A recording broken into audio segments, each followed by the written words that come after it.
rasmi 2010 ila TAMSA ilianzishwa mwaka 1993. Majina naitwa Faisal Faume. Tofauti ya TAMSA na TAMSA.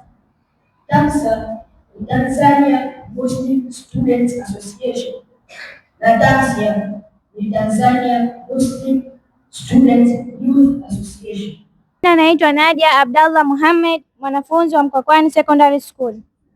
Maadui wanne wa TAMSA ni: ya kwanza ni ujinga, wa pili ni umaskini, wa tatu ni maradhi, na wa nne ni mmomonyoko wa maadili. Ni kuimarisha dini na kukataza mambo yasiyofaa. Lengo jingine la TAMSA ni kuunganisha wanafunzi na vijana wa Kiislamu.